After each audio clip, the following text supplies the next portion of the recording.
Okay, fine. Getting back. Yes, as I told you, this video is exclusively on how to present the audit paper.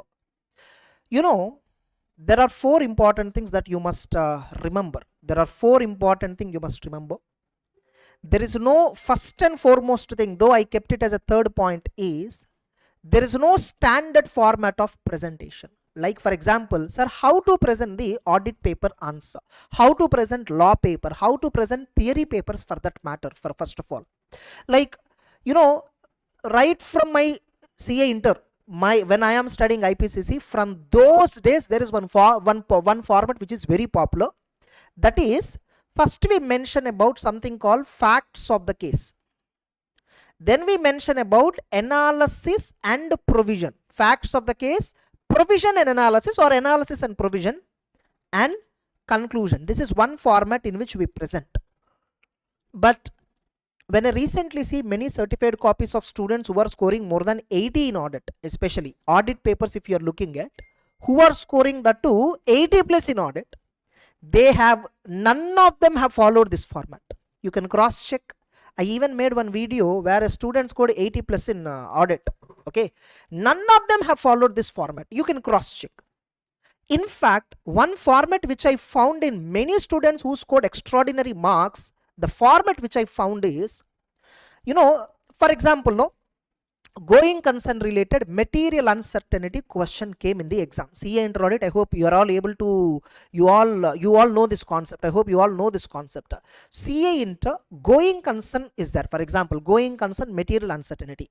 Suppose when you read the question, it is talking about material uncertainty related to going concern, and unqualified opinion is what we need to give. Material uncertainty para is what we need to use it in the audit report. This is what the actual answer. When you read the question, this is what the ultimate point that they are testing. Now what one student I found is material uncertainty related to going concern. Material uncertainty related to going concern, SA 570. He just kept a heading like this, like more than this. But by the way, before this, he of course mentioned question number 5A, and again in the left column also he mentioned question number 5A. On the top you have to mention, on the left you have to mention, for sure. For all descriptive papers, kindly mention question number on the top, question number on the left as well. Both you should mention first. Then what the student has presented is heading. He presented like this. Then what he did, I think just a minute. I think there is no voice issue. Like for some it is, for some students it is voice issue might be there. Just it will be rectified in a minute, because sometimes in live it will happen. Just a minute, I'm just checking. Yes, voice is coming. I don't have any issue. Yeah, sorry. So material uncertainty related to going concern 570. So the student presented like this. Then directly what he wrote, you know, he didn't put any side heading, nothing. Directly, as per SA 570 going concern, as per SA 570 going concern, when auditor identifies material uncertainty related to going concern, he shall perform further audit procedures. So don't write shortcuts in exam. Just for showing you, I'm using shortcut. Okay, I'm scribbling just to make the video faster. I don't want to waste your time.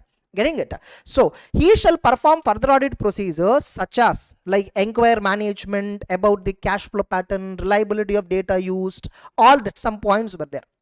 If provision only continued, if after performing further audit procedure, auditor concludes that material uncertainty exists and financial statements are adequately presenting and disclosing about material uncertainty, then auditor shall express unqualified opinion. Now in the given case, you see, I will show you the answer. Overall I'll show you. In the given case, since financial statements are adequately disclosing material uncertainty related to going concern, the auditor can issue unqualified opinion, and the auditor can issue unqualified opinion. Further, the auditor can also say, then, I mean, yeah, just a minute. then the auditor shall express unqualified, and in the given case, since financials are adequately disclosing, the auditor shall express unqualified opinion and highlight, or you can use the word draw attention to the note point, in the financial statements, to highlight material uncertainty related to going concern. Like that you need to write. Now you see in exam, no, how they will value. I think I think by the way, if students are using headphones, I think the problem is one side only you're listening. I think I need to change some settings in this particular system, because I changed the system for these videos. Yeah, okay, I think that is the reason probably. I will change the settings. Okay, so now look at it here. No, how examiner will value? First he will say this number 570 going concern. Sometimes for this half mark weightage would have been allocated. Identified material uncertainty related to going concern, he shall perform further audit procedures. Some 3 points were there. Half mark point would have been allocated. For example, if you missed this point, one of the point in 3 points, no, for example 3 points are there in this question. Example, for example, if one point is missed, you need, if at all out of 3 one is missed, you will not score that half mark. No matter your answer is right, no matter your analysis, everything is right, but since the point which has a weightage, that point you are not rating, you will obviously lose that mark. Whatever the remaining points that you wrote, provided for that mark allocation is there, then only you will get the mark. Further, and spacing is what very important. Now here, what you can do, material uncertainty related to going concern, you kept a heading, right? For this, no side heading is required, but for the conclusion, here you can put a side heading call. Analysis and conclusion. Here you can put a side heading call analysis and conclusion, and then give your conclusion clearly without any confusion. And if possible, underline the keywords unqualified opinion, draw attention to the note point in the financials that is talking about material uncertainty related to going concern. Underline the keyword if possible. Getting it? Sir, you can one more point, auditor opinion is not modified. Yeah, obviously in this regard, yeah, of course. That is also further mention that the opinion of the auditor is not modified in this regard. That's one disclaimer you should give whenever you are using emphasis of matter para, whenever you are using material uncertainty related to going concern para. So keywords must present. Getting it? Keywords. Here, for example, auditor has looked at the cash flow forecast. That is one keyword that might have half mark. Reliability of underlying data. Reliability of underlying data for cash flow forecast. Reliability of underlying data might have half mark. Like this, weightage will be distributed. So if you ask me, is there any standard presentation format for audit paper? There is no standard format. That too, if this question, sometimes this question would have been like what? This question would have been a very big, some 10 lines case study they would have given. Though it is a descriptive 4 marks or 5 marks question, some 7-8 lines question would have been given. So like they're talking about some situation is going on, labor issues going on, something they would have been talking about. Yes or no? So for case study based kind of questions, this presentation is applicable. Sometimes the question will be just 2 or 3 lines straight away. If a company is facing material uncertainty related to going concern, what? Now tell me, here there is no case study itself. It's a direct theory question. Where is facts of the case in that?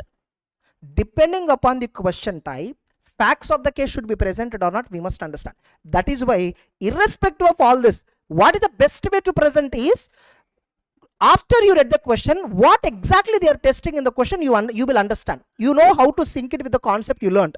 Name that particular concept and keep a heading on the top. Then you write the matter below. First you write the relevant provision in the standard. Whatever the standard, whatever the concept is, the relevant concept you write completely. Don't use shortcuts, write completely, because which word has marks, weightage, allocation, we don't know.